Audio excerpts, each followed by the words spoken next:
오늘 봉독한 시편 14편 1절부터 마지막 7절까지 말씀 중심에서 하나님의 의로우신 요구는 정당합니다 라는 제목으로 하나님 말씀 증거하겠습니다. 우리 하나님께서 성경의 말씀을 통하여서 모든 인생들에게 요구하시는 그 요구는 의롭고 선하고 또 거룩하며 영생을 주기에 충족한 그런 하나님의 뜻 말씀입니다. 그러한데 그런 요구를 하는 것에 대하여 정당하지 못하다, 어떻게 그것을 우리가 이룰 수 있는가 하고 말하면서 우리 지금 하이델베르크 요일문답을 살펴보고 있는데, 우리가 본성이 부패해서 하나님 말씀을 순종할 수도 없고 선을 행할 수도 없고 의롭고 경건하게 도무지 살 수 없는데, 하나님의 말씀대로 그 율법의 요구를 이루라고 우리 하나님께서 말씀하신다면 우리 하나님의 그 요구가 부당하지 아니한가? 라는 질문을 할 수 있는 것에 대하여 하이델베르크 요리문답 제 8번 9번의 답은 그렇게 말씀합니다. 우리가 부패해서 전적으로 무능하고 타락해서 절대 선을 행할 수 없고 하나님을 찾을 수도 알 수도 섬길 수도, 그래서 천국에 이를 수도 없지만 거듭난다면 그 일이 가능하다. 그렇게 8번에서 말씀하고 있고, 그렇게 거듭난 자이든 거듭나지 못한 자이든 어쨌든 하나님의 그 율법의 요구, 다른 것은 다 둘째치고 마태복음 22장에 있었던 하나님을 내 마음과 뜻과 목숨, 지혜와 힘과 정성을 다해서 사랑해야 할 것, 그리고 이웃을 내 몸과 같이, 예수님께서 제자들을 사랑하신 것처럼 심지어 원수까지도 그렇게 사랑해야 할 그 두 가지 계명, 그것은 곧 사랑하라는 계명으로 요약되는데 그 계명조차도 지키지 못하고 있으니 어떻게 율법의 요구를 이루라고 하시는 그 하나님의 요구가 정당하다고 할 수 있겠는가라고 말씀하는 것입니다. 그때 하이델베르크 요리문답 9번에서는 이렇게 말씀합니다. 주보에 요약해 놓았습니다. 아닙니다. 하나님께서는 인간을 만드실 때 율법을 지키실 수 있는 능력을 주셨습니다. 그러나 인간이 마귀의 유혹으로 말미암아 고의로 불순종함으로 자신은 물론 후손들까지 그 능력을 잃게 된 것입니다. 라고 말씀합니다. 원래 최초의 아담과 하와에게 주셨던 그 능력, 그 자유의지, 하나님과 함께하는 그 귀한 교제, 그것으로 인하여서 충분히 하나님의 뜻을 찾고 순종할 수도 있었다라는 것입니다. 그런데 누구 잘못 때문에요? 아담과 하와의 잘못 때문에. 그들이 교만해져서 피조물의 위치를 벗어나서 본인도 하나님처럼 되고자, 하나님과 같이 창조자의 능력으로 심판하는 권세를 갖고자, 즉 하나님처럼 되고자, 죽지 않고 어디 계명에 매이지 않고 내 뜻대로 내 마음대로 살아보고자 하는 마음 때문에 고의로 하나님 말씀을 정면으로 불순종하고 그렇게 타락했다라는 것입니다. 그 일로 말미암아서 우리가 이렇게 하나님의 말씀을 행할 수 없고 선하게 의롭게 경건하게 살아갈 수 없는 이런 전적으로 무능력한, 전적으로 타락한 상태에 빠져 있는 것일 뿐이다. 그러니까 그 책임을 하나님께 돌리지 말라는 말이에요. 하나님께서 그렇게 그것을 요구하시든 안 하시든 그 핑계를 하나님께 대지 말라는 것입니다. 심지어 마귀에게도 대면 안 돼요. 마귀가 우리를 꼬셔서 그렇게 된 것이 아니냐. 물론 꼬셔서 됐지요. 그런데 우리가 믿음을 지키고 주님과의 그 깊은 교제를 끊지 않으면서, 그리고 하나님의 명령을 목숨과 같이 여기면서 생활했다면 당연히 아담과 하와는 그 명령을 어기지 않을 수 있었던 것입니다. 하나님께서 주셨던 그 전적인 자유의지, 그것으로 인하여서 전적인 책임을 사람이 지어야 하는 것입니다. 그런데 지지난 시간에 살펴봤던 것처럼 그 아담과 하와의 죄가 우리에게 지금도 유전된다. 오늘 그 하이델베르그 요리문답 9번의 답이 후손에게까지 그 무능력함이 영향력을 미쳤다라는 말씀인 것입니다. 죄악 중에 잉태되고 출생한다라고 말씀드렸었습니다. 시편 51편의 말씀을 통해서. 그렇기 때문에 그것을 해결한 우리들은 이제 문제없이 하나님의 능력을 받아서 하나님의 요구의 이 말씀을 넉넉히 해나갈 수가 있지만, 그렇지만 우리의 모습을 살펴볼 때 또한 그렇지 못한 것이 있는 것을 우리는 볼 수 있습니다. 오늘 시편 14편의 말씀도 거기 이제 어리석은 자로 대표되는 악한 자들, 근데 이 악한 자들은 이방 나라를 의미하는 것이 아니에요.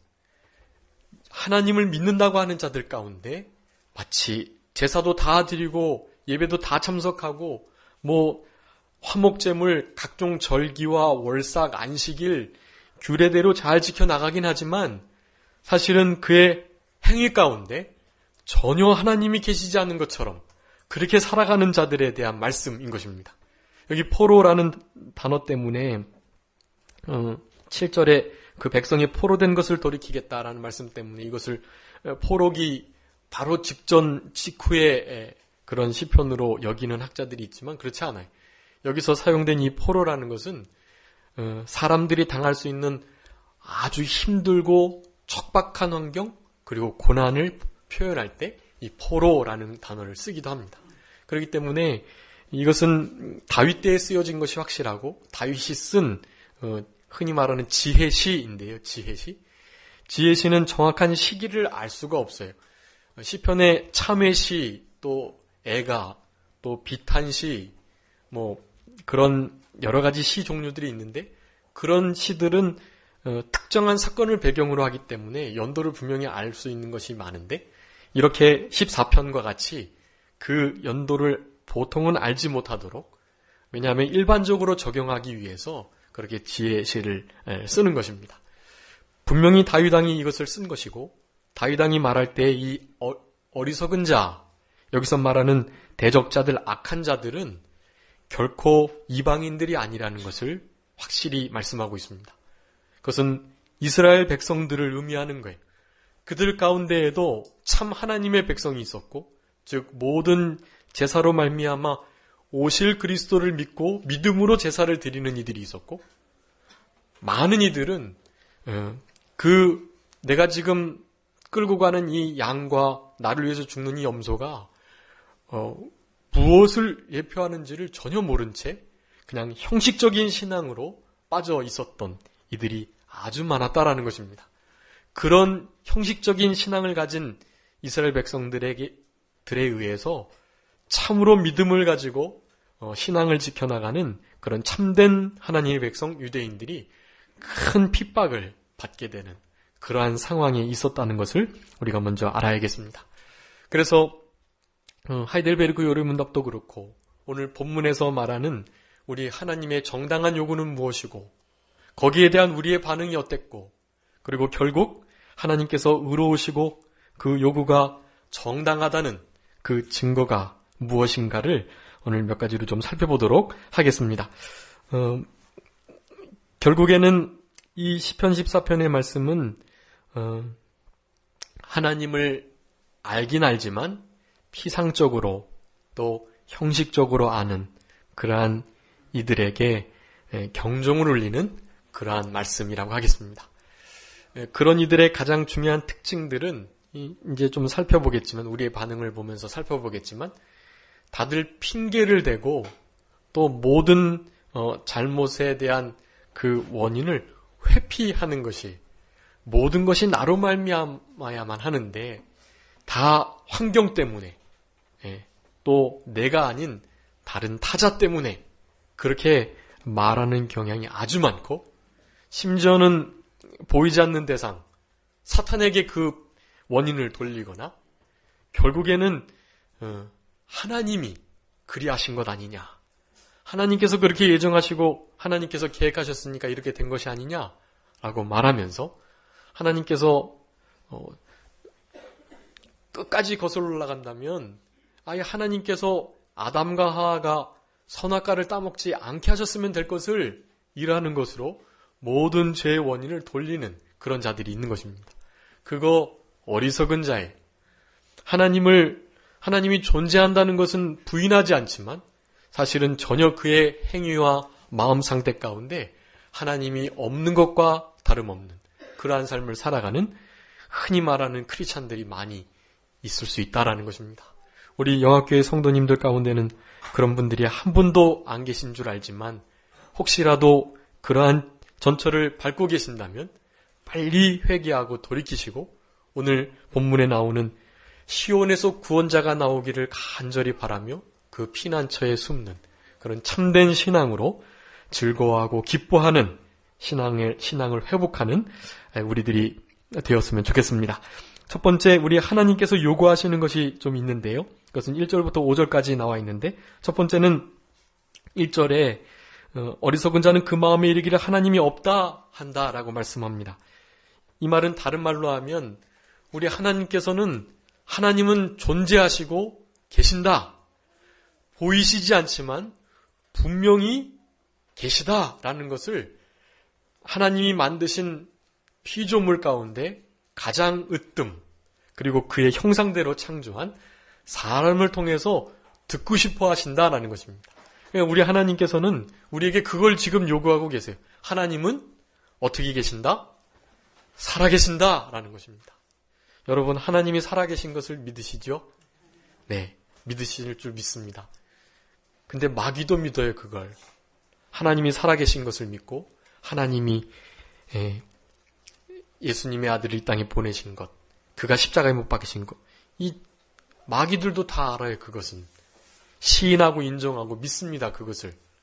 하나님께서 그렇게 해주셨다는 것을 다 믿어요. 그렇지만 그것을 야고보서에서는 마귀의 믿음이라고 하는 거예요. 마귀의 믿음. 하나님이 존재하신다는 것을 분명히 안다라는 것은 그냥 눈에 보이지 않지만 내가 계신 줄 믿습니다라는 그저 신앙의 고백 그런 것이 아니에요. 우리 하나님께서 원하시는 것은 뭐냐 하면 그분이 보이지 않지만 그분이 분명히 존재하시고 지금 살아계셔서 우리와 함께 하시다는 것을, 함께 하신다라는 것을 늘 고백받고 인정받기를 원하신다라는 것입니다. 그러니까 우리 하나님께서 가장 기뻐하시는 일 가운데 하나는 하나님 과연 여기 계시군요. 하나님 살아계시군요. 지금 우리와 같이 계시군요. 여태까지는 안 계신 줄 알았는데 진짜 계시는군요. 라는 진정한 신앙의 고백을 듣고 싶어 하시는 것입니다. 그런 일을 하시기 위해서 인간을 만드신 거예요. 근데 인간은 어떻게 했죠? 그 하나님의 형상을 피조물의 형상으로 바꿔버리고 하나님이 계신 것을 분명히 알지만 감사하지 아니하고 그분을 마치 없는 분처럼 그렇게 여기면서 살아가는 존재들이 되었던 것입니다. 물론 타락해서 무능해서 전적으로 부패해서 그런 일이 있게 되었지만 그 자리로부터 빨리 하나님을 인정하고 돌이키는 일들이 있어야 하는데 그냥 그게 좋은 거예요. 그 자리가. 하나님이 없다 셈치고 내 뜻대로 내 마음대로 살아가고자 하는 거예요. 하나님이 전혀 보시지 않고 살펴보시지 않고 우리 가운데 함께 계시지 않는 분인 것처럼 그렇게 살아가는 것입니다. 여러분, 모든 범죄, 악의 근원은 바로 거기에 있습니다. 하나님이 안 계신 것처럼 여기고 부인하고 그렇게 내 뜻대로 내 마음대로 살아가는데 모든 원인이 있는 거예요. 그래서 그것을 이 시편에서는 어리석다라고 표현을 한 것입니다. 어리석다. 진짜 어리석은 건 그거예요. 하나님이 안 계시다고 생각하는 거. 눈에 보이지 않으니까 안 계시고 나와 전혀 관계없어. 내가 이렇게 죄를 짓는데 뭐 벌도 안 받고. 아니, 하나님 내가 그렇게 잘 믿었는데 뭐 제대로 된 건 아무것도 없고. 그래, 하나님이 안 계신 게 맞아. 하면서 살아가는 그 태도. 제일 어리석은 것입니다. 하나님의 존재를 모른다는 것은 인간의 존재의 목적도 모르는 것이고 내세도 믿지 않는 것이고 그저 현세에 자기의 욕심과 뜻을 따라 살아가는 정말 어리석은 자가 되는 것입니다. 하나님께서 우리에게 요구하시는 것 첫 번째는 무엇입니까? 하나님을 인정하는 것. 하나님은 과연 살아계시다라는 고백을 늘 드리셔야만 합니다. 안 보이시는 것처럼 이사야 45장에서는 15절에 우리 하나님은 좀 스스로 숨어 계시는 분이라고 표현하고 있어요.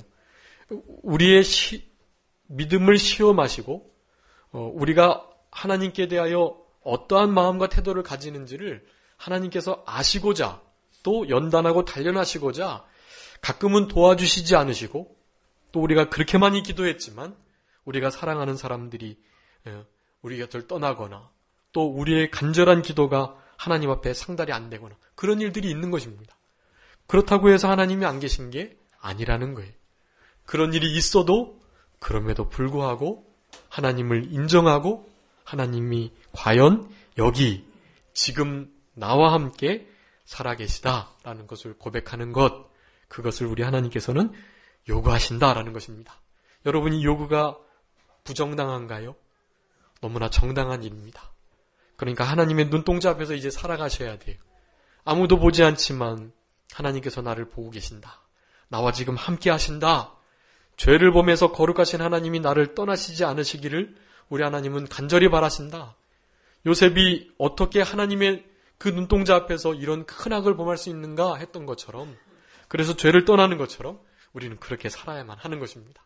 하나님을 인정하는 것, 첫 번째 요구. 두 번째는 선을 행하는 것입니다. 1절 중반절에 저희는 부패해서 소행이 가증한데 선을 행하는 자가 없다. 3절에 보면 선을 행하는 자가 없는데 어떻게 없다고요? 하나도 없는 거예요. 하나도. 이건 무슨 과장법이 아닙니다.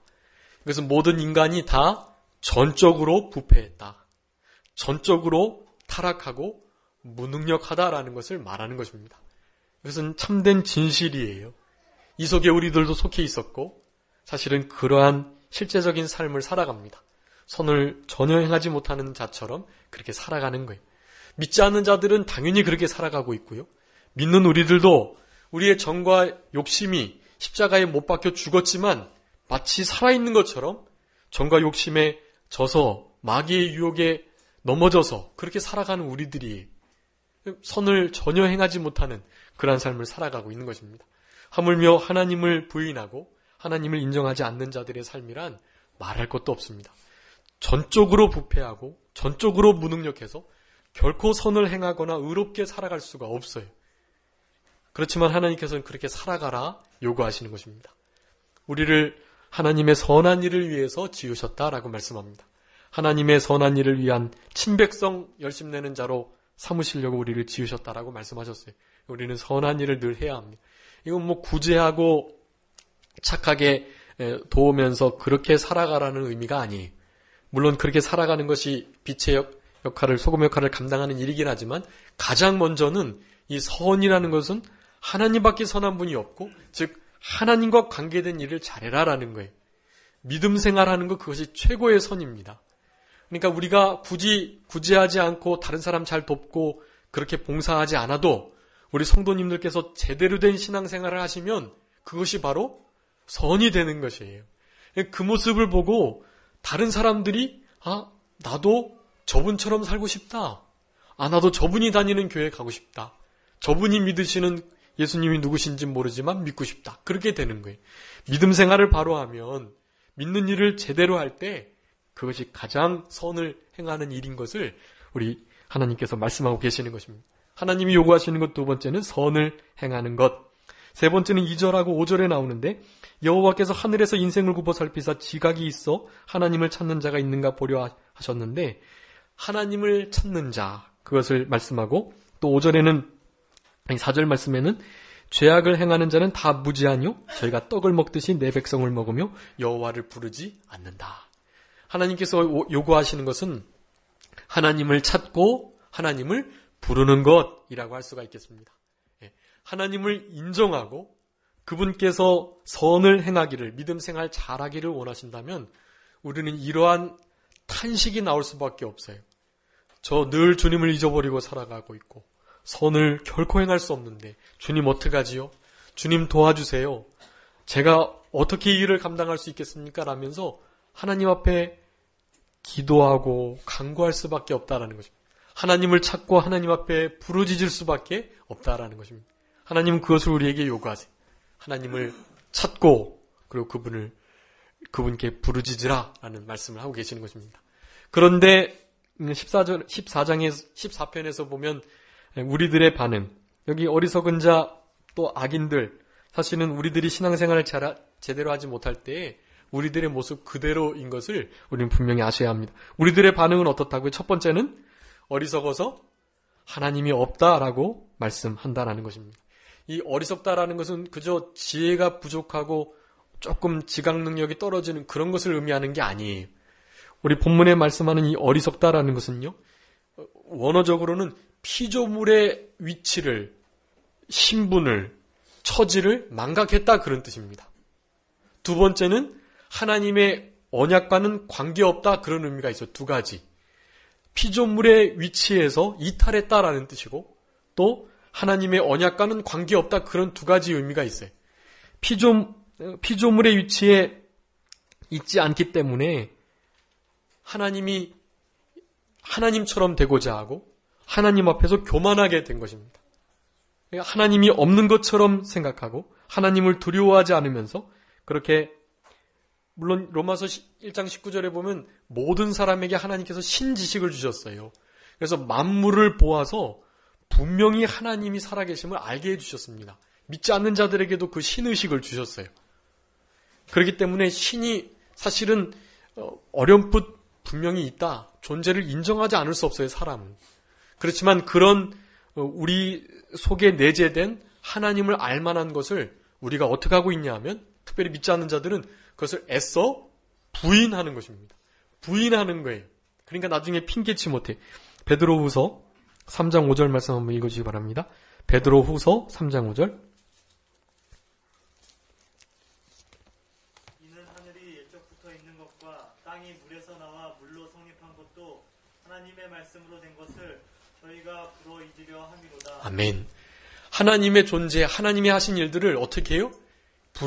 일부러 잊으려고 한다라는 것입니다. 하나님의 존재를 알게끔 하나님께서 디자인해 놓으셨는데 일부러 애써 부인한다라는 것이. 그래 놓고 하나님이 안 계신 것처럼 어디 계시느냐 말하면서 하나님 앞에 범죄하기를 담대하고 마치 무신론자인 것처럼 그렇게 하나님 없는 자처럼 그렇게 살아가는 것입니다. 더 이상 이제 하나님의 존재를 생각지 않고 인정하지 않고 애써 부인하면서 악을 마음껏 범하는 것입니다. 이제는 자기가 기준이 된 거예요. 자기 기준. 하나님의 말씀을 근거한 기준 삼는 그런 가치 기준이 더 이상 없고요. 자기가 기준이 된 것입니다. 여러분, 아담과 하와가 선악과를 따먹었는데 바로 그것이 그거예요. 선악을 알게 하는 기준이 처음엔 누구에게 있었는데요? 하나님께 있었는데 그것을 따먹으면서 사람이 그것을 판단하고자 하는 것입니다. 나도 좀 선악을 판단하고 나도 하나님처럼 그렇게 죽지 않고 눈이 밝아져서 그렇게 좀 판결하고 그러면 안 돼. 그런 마음을 가졌던 것이. 그것이 바로 교만이고 하나님을 향한 경외함이 없는 그런 소행인 것입니다. 그런 것을 가리켜서 어리석다라고 말한 것입니다. 어리석다. 그런 어리석은 자들은 이 어리석다 할 때 이 어리석음의 원어가 나발인데요. 나발. 나발은 어디서 들어보셨죠? 네. 다윗을 함부로 다뤘던 아비가일의 남편. 그이가 하나님의 백성들을, 다윗을 함부로 하고 그에게 해를 끼치려고 했었어요. 그냥 요즘에 왕을 배반한 무리들이 많다 그러는데 내가 어떻게 손 좀 봐줘? 이런 의미가 있습니다. 그 말을 들은 다윗이 가만히 있을 수가 없죠. 그래서 그냥 사무엘상 25장에 보면 자기가 거느리고 있는 600명 군사 가운데 200명은 진중에 두고 400명을 거느리고 나발의 집을 완전히 쓸어버리려고 가게 되었던 것입니다. 그 사건을 듣고 현명한 여인 아비가일이 다윗을 막아섰던 것입니다. 그래서 아비가일이 결국 다윗의 아내도 되고 그 다윗을 설득하면서 그런 말을 하는 거예요. 내 남편의 이름이 나발이지 않습니까? 어리석어서 그런 소행을 저지른 것입니다. 아주 행악자이고 패역한 자입니다. 라고 말을 하는 것이. 그래서 그 이후에 하나님께서 나발을 치시고 다윗의 피 흘리는 것을 하나님께서 막아주시는 그런 사건이 나온 것입니다. 어리석다라는 것, 피조물의 위치를 떠나서 하나님 앞에 교만하면서 그렇게 하나님과 언약의 관계를 전혀 맺지 않은 그러한 삶을 살아가는 자. 이 어리석다라는 것입니다. 그런 이들은 가장 중요한 특징이 하나님이 없다. 그래야만 내 마음 편하게 범죄할 수 있거든요. 하나님이 안 계신다, 안 계신다, 안 계신다 하는 거예요. 죄를 짓는 사람들도 반드시 신의식이 있는데 이렇게 하는 것입니다. 하나님 안 계신다, 안 계신다, 안 계시지. 아무도 못 보지. 완벽하게 범죄했지라는 생각을 하면서 범죄하는 거예요. 우리들의 반응입니다. 하나님이 부당한 요구를 하시는 게 아니라 우리가 하나님께 대한 반응이 전적으로 부패하고 부당한 것입니다. 핑계를 하나님께 심지어 마귀에게 돌려서는 안 된다는 것을 다시 한번 기억해야 하겠습니다. 두 번째 우리의 반응은 부패하고 소행이 가증하다라고 말합니다. 이 마음적인 어리석은 자의 모습은 부패. 이 부패라는 것은 썩어서 냄새가 나는 것, 한편으로는 멸망 이런 뜻도 있는데요. 부패해서 하나님을 찾을 수도, 하나님을 알 수도, 하나님의 뜻을 순종하지도 못하는 그러한 상태, 그런 마음의 상태를 부패라고 말씀하는 것이고, 또 소행이 가증하다라는 것은 행동이 실제적으로 너무나 영적으로, 도덕적으로, 또 사회적으로 더럽고 추악한 것을 가리키는 것입니다. 하나님께서 도저히 봐줄 수 없는 혐오스러운 상태, 그런 상태에 우리가 놓여져 있었다라는 것을 말씀하고 계시는 것입니다. 그러니 선을 행할 수도 없고 죄악을 행하는 자밖에 되지 않는 것이고, 그래서 다 무지함으로 기울어질 수밖에 없다라고 말씀합니다. 3절 4절 말씀에 끝으로 세 번째는 지각이 없다라고 말씀하고, 또 다 치우쳐서 더러운 자가 되어 결국 하나님을 찾지 않는다라고 말씀합니다. 여기 지각이라는 것도 아주 신중하고 지혜로운 판단인데, 이 지각이 있으면 하나님을 실제적으로 발견할 수 있어요. 근데 이 지각이 없기 때문에 하나님을 결코 인정하지 않고 일부러 잊으려 하는 것입니다. 그런 지각이 없는 몰지각한 상태, 그리고 다 치우쳤다라고 말씀하는데, 이 다는 하나님을 찾지 않고 없다 하는 모든 인생들을 가리키는 것입니다. 다 치우쳐서, 치우치다는 것은 하나님께서 원하시는 바른 길을 떠난 상태, 고집하고 완고한 거, 그런 것을 치우침이라고 표현합니다. 그런 자가 되어 더러운 길을 그대로 가고 하나님을 찾지 않는, 하나님을 부르지도 않는 그런 상태에 있는 것입니다. 이것이 바로 전적 타락, 전적 무능력의 상태를 묘사하는 것인데, 우리의 반응이 이러하였다. 그렇지만 이런 반응을 보인다 할 때 하나님을 진정으로 인정하고 또 자기의 교만함을 조금이나마 뉘우치려고 하는 자들에게는 하나님께서 선행적 은혜를 주셔서 그 자리에서 반드시 돌이키게 해주세요. 믿는 자들 가운데 행위로 하나님을 부인하고 믿는다고 말은 하지만 하나님이 없는 듯 생활하는 자들, 그런 이들에게도 당연히 하나님께서 기회를 주실 수 있습니다. 그렇기 때문에 이러한 이유로 하나님의 의로우신 요구는 정당합니다. 첫 번째 5절에 나오는데, 두려워하고 두려워하는 가운데서 의인의 세대 가운데 우리 하나님께서 계시겠다라고 말씀합니다. 여기 5절에 저희가 거기서 두려워하고 두려워했다, 이 저희는 어리석은 자들을 가리키는데, 거기라는 것은 그들의 하나님이 없는 것처럼 생활하는 그 삶의 방식들, 죄짓던 그곳, 그리고 하나님께서 심판하실 그때, 그것을 다 가리키는 거예요. 그때 그들이 두려워하고 두려워하게끔 만들어 주실 것이고, 만약에 하나님의 요구가 부당했다면 그들이 두려워하지 않고 도리어 끝까지 그 심판대 앞에서 하나님께 항변했을 거예요. 그렇지만 그들이 두려워하고, 과연 하나님이 살아계셨구나, 내가 정말 잘못했던 거구나, 하나님이 진짜 존재하셨구나라는 것을 인정하니까 그 심판이 내려질 때 두려움이 있을 수밖에 없는 그것을 말씀하는 것입니다. 우리 시편 14편은 시편 53편하고 거의 같아요. 거의 똑같은 구절들인데 이제 5절만 좀 다른데, 그리고 53편은 6절밖에 없고, 그런데 똑같은 말씀인데 거기서는 두려움이 없는 곳에서 두려워하고 두려워하겠다, 그렇게 표현하고 있거든요. 전에는 두려움 없이 하나님 인정하지 않고 그렇게 함부로 하던 곳에서 이제는 두려움을 느끼게 될 것이다. 이것은 그들의 여태까지 했던 그 말들이 부당하다는 것을 말하는 것입니다. 반대로 말하면 하나님의 그 요구가 정당했다라는 뜻을 우리들에게 분명히 계시하시는 것입니다. 그러면서 의인의 세대, 이 의인의 세대는 하나님을 믿는 모든 자녀들을 가리킵니다. 우리의 의는 다 더러운 옷과 같아서 우리 하나님께는 아무것도 의롭게 보이지 못할 것들 뿐이에요. 그렇지만 여기서 이 의는 우리 예수님께서 주시는 의. 우리가 지금 하이델베르 글을 공부하면서 11문까지 우리의 죄와 그 비참함에 대해서 말씀을 참고하고 있는 것인데, 그 죄와 비참함 결국에는 하나님께 우리를 이끌기 위한 그러한 수단인 것입니다. 우리 인생들로 하여금 절망하고 낭망케 하려고 그 말씀들을 지금 이렇게 살피는 것이 아니에요. 우리가 죄가 얼마나 심각한 건지, 그 비참함의 상태가 얼마나 두려운 것인지를 깊이 깨달을 때, 그럴 때 우리 주님께로 돌아갈 수 있기에 이런 말씀들을 상고하는 것입니다. 칭의를 얻은 우리들, 우리 세대 가운데 우리 하나님께서는 계속 계신다라고 말씀합니다. 그렇기 때문에 우리 하나님의 요구는 정당하세요.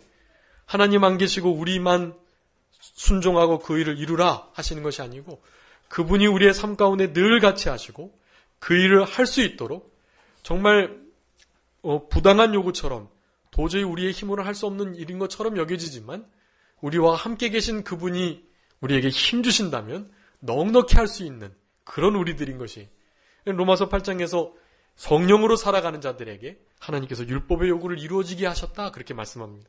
우리 율법을 충분히 이룰 수 있는 자들이, 이미 예수님께서 그 율법의 온전한 의를 이루신 것을 우리에게 입혀주셨고, 그 의를 받은 우리들, 그 의를 실생활 속에서 실천할 수 있는 능력을 또한 하나님께서 주신 것입니다. 이 보혜사 성령님이세요. 보혜사 성령님을 우리에게 주셔서 이러한 율법의 요구를 이루어주게 해 주셨다라는 것입니다. 두 번째 정당한 이유는 그런 하나님께서 우리의 피난처가 되어주신다라는 것입니다. 6절에 오직 여호와 그 피난처가 되신다. 오직 여호와께서만이 그 피난처가 되신다. 그라는 것은 그 개인, 바로 어리석은 자들이 그렇게 함부로 대했던, 그리고 믿음을 지키다가 핍박을 당했던 그 의인의 세대 가운데 포함되어 있던 그입니다. 바로 그에게 피난처가 되신다라고 말씀합니다. 우리의 피난처는 다른 데 있지 않습니다. 오직 우리 여호와 하나님께 뿐입니다. 그래서 우리가 이제 전쟁이 혹시라도 일어나면 대피소를, 피난처를 찾아가고 그래야 되겠지만, 그런 것이 우리의 육체를 보호해 줄 수는 있으나 우리의 영을 보호해 줄 수 있는 것이 아니에요. 우리의 영을 지옥에서 탈출시키셔서 결국에 천국으로 인도해 주실 유일한 피난처는 바로 우리 하나님뿐이시다. 여호와 하나님만이 우리의 피난처이시고, 이 땅에서 그런 피난처에 늘 도피하는, 그 의인이 여호와의 망대로 힘써 다름박질하는 그런 신앙생활을 늘 경험하면서 살아가셔야만 하는 것입니다. 또 세 번째로 포로된 것을 돌이키시고 이스라엘의 구원이 시온에서 나오게 하신다라고 말씀합니다. 7절 말씀에 보면 거기 시온에서 나오기를 원한다 할 때 그 나오다라는 것이요, 그 원문에 보면 여호와께서 그렇게 허락해 주실 것이다 라는 의미를 포함하는 단어예요. 그러니까 이스라엘의 구원이 오직 시온에서 나오는데, 오직 시온에서 그 구원이 나올 수 있도록 여호와께서 허락해 주실 것이다. 그러니까 이 구원과 피난처 되심, 의인의 세대 가운데 같이 해주시는 이 일은 우리가 어떻게 잘한다고 되는 것이 아니라는 것입니다. 오직 하나님께서 허락해 주시는 거라는 거예요. 우리는 그것을 그저 감사히 받고 또 원하고 간절히 소망하며 살아가는 것, 하나님의 요구에 대한 우리의 정당한 반응이라는 것을 우리는 알아야 되겠습니다. 이 포로된 거 아까 말씀드렸지만 처참한 공경 가운데 있었던 거예요.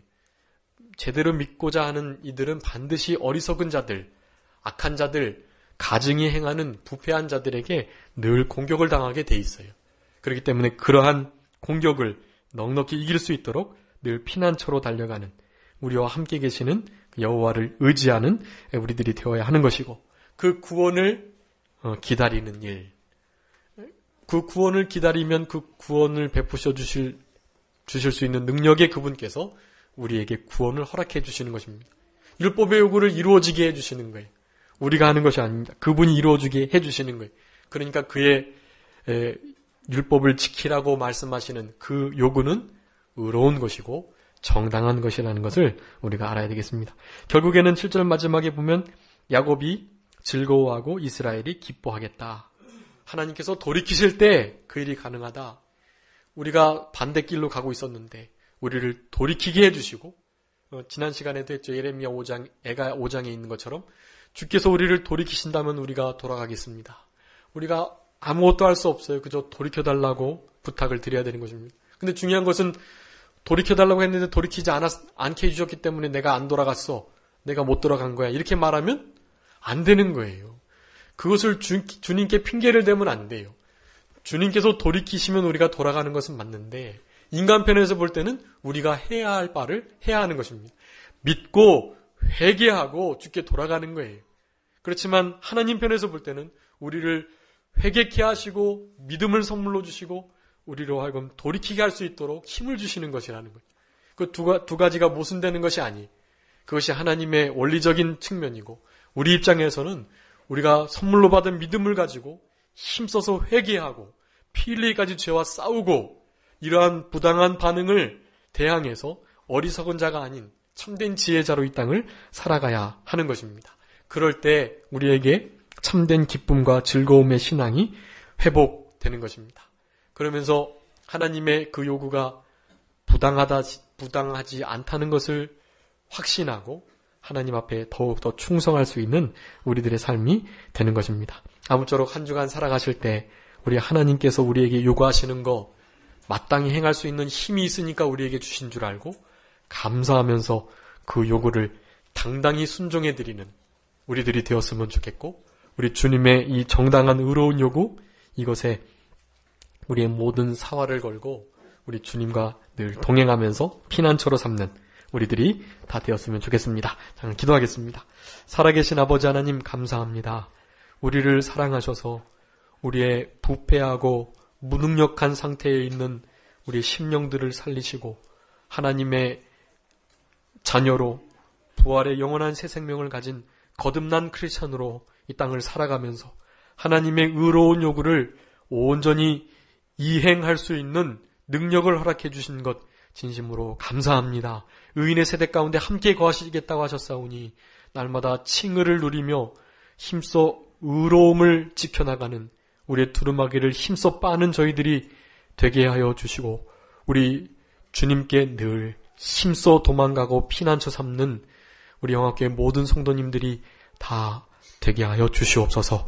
어리석어 하나님을 없다 하는 자가 되지 않도록 우리 주님께서 저희들의 심령을 늘 붙들어 주시고 말로만 믿는다고만 하면서 행위로는 하나님을 부인하는 일이 없도록 우리의 심령을, 우리의 마음과 생각과 태도를 주장하여 주시기를 간절히 바라옵고 감사하오며 예수 그리스도의 이름으로 기도 올리옵나이다. 아멘.